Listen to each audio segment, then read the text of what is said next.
Okay. Oh, that's not going to work. Let's try the other way around. There we go. Yeah, no, that's still taking up half of my space. Hello, I'm Gavin Hoey and you're watching Adorama TV, brought to you by Adorama, the camera store that's got everything for us photographers. And this video is all about taking great portraits in a really small space. So today I'm in the smallest space I could find in my already small home studio. This is the corridor from the outside world through to the studio that's right behind you. And I figured if I can take good photos in this small space, and it is small, it's 1.1 meters across, that's pretty tiny, I can take good photos anywhere. However, I'm gonna have to rethink my plans a little bit. One thing I'm gonna do, let's just change the background for a nice little bit of stretched out fabric. That hopefully will work a little bit better. Right, okay, I've got a few things to work out. Whilst I'm doing that, you should click on the subscribe button and the bell icon so you never miss a video right here on Adorama TV. Okay, well, let's get a light set, but not this softbox. Let's get a model in that's gonna be, yeah, and then let's go shooting. Well, if you thought it was a tight squeeze before, now it's even tighter because not only have I got my lights in, I've got the awesome Katie, who's going to be the model for this super brave, super tight experience. Let's talk about the lighting. We know we can't fit a softbox in here, there's just not enough room. So I've got to think about simple lighting, and guess the most simple lighting is just to get the light, point it straight at Katie and take a photo and see what we get. So let's try that. I've already meted this out for f8. Okay, Katie, quick little test photo just to see what we get. And what I get isn't a bad photo by any stretch of the imagination. It's just, I think I'd like to get rid of the shadow behind Katie. I've set my flash to match my camera at f8, and this time you'll notice the flash isn't pointing at Katie, it's actually pointing towards you, because what I've done is I've set the flash so it goes this direction, it hits the wall here, it bounces around the corridor and it reaches Katie, and that should give us some soft, hopefully shadowless lighting, which I think in the space we've got here is a good look. Okay, Katie, let's just take a little test photo. Here we go. And sure enough, that's exactly what we've got. There isn't a shadow in sight. This is super soft lighting in a super small space. So that's everything set up for our first look. So I think we're ready to take a few photos. Katie, are you ready? Yeah. Okay, let's take a few photos like this. Here we go.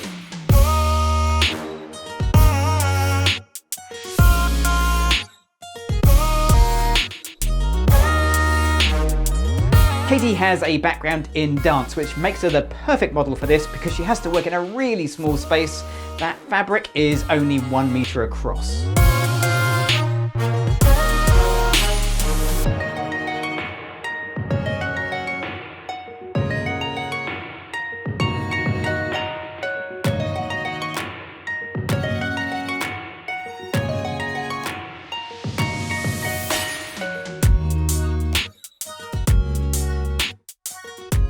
For the second look, I want to do something a bit different to the first look, so we've gone with a much more dramatic, dark background. These are a couple of pop-up backgrounds from the studio. I've put them together in a V shape to make a nice little corner for Katie to work in. And then there's the light. The flat lighting from before was fine, but I need something more dramatic. So I've got my Flashpoint XPLOR 300 on a boom arm, so I can get it out of my frame. We don't have a lot of space to work in here. I'm going to boom it out. I've got a standard reflector on here as well, just to put a little bit of direction on the light as well. And I think probably up a little bit higher towards the ceiling height. Something like that should be pretty good. Okay, let's just take a test photo, but what's really important, what we didn't do in the first instance, I'm going to do now, is just check what I get without any flash firing. So I'm still at my standard camera settings, 250th of a second, f8, ISO 200, and Katie, let's just take a test photo like this. Here we go. And at those settings, no flash, no picture. That means I've got complete control of the room lights in this small corridor space. Let's turn the flash on and see what we get. Here we go. That's lovely. So we've got some shadow, we've got some direction, we've got some mood and drama. This is looking really good. So that's really all there is to this setup. Everything is ready to go. So Katie, are you ready? Yeah. Okay, let's take a few more photos. Here we go. Yeah. to give you a little bit more of the experience of working in such a small space, this is my view through the viewfinder.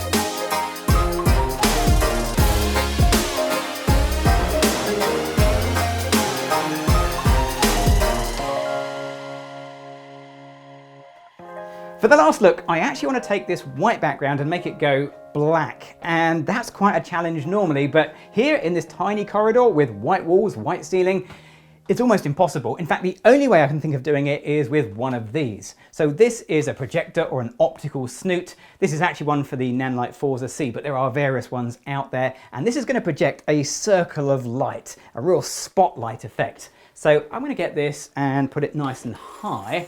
Now, before it goes too high, I will switch this on, but it is super bright, so Katie, don't look at the light for a second. Thank you very much.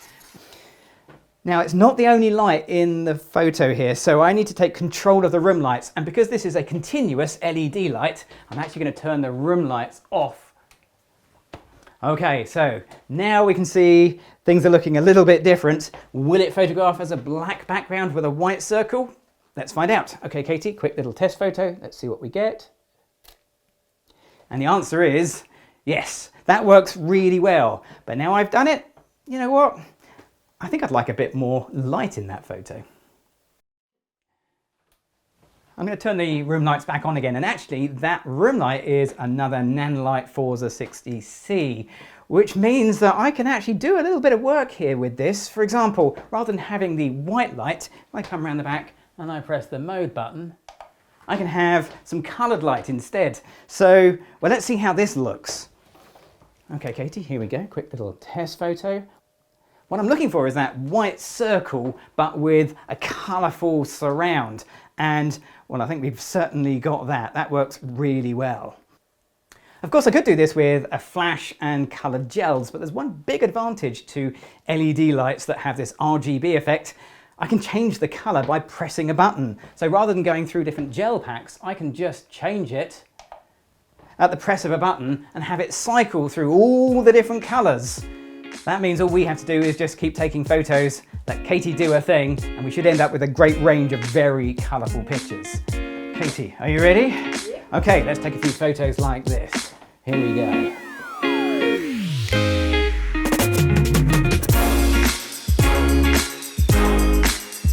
Projector units like this aren't limited to LEDs. You can actually get very similar things for flash, and if I wanted to go super cheap, I could even use my conical snoot, although I wouldn't get such a crisp edge to the circle.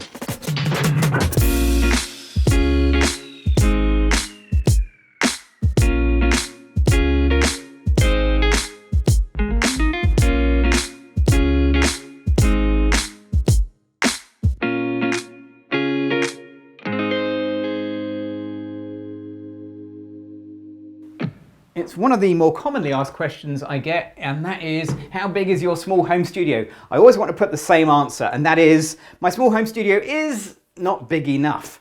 However, maybe I shouldn't be so dismissive because this is a tiny space and I kind of did okay with the photos. I'm not going to rush to use this space again. I'm definitely going to appreciate my small home studio an awful lot more. Now, if you've enjoyed this video or you've got any questions, leave me a comment down below. If you want to find out the links to the equipment that I'm using here, you'll find that in the video description below as well. Of course, click on the bell icon so you never miss a video right here on Adorama TV. And whilst you're there, if you haven't already done so, click on that subscribe button. I'm Gavin Hoey. Thanks for watching.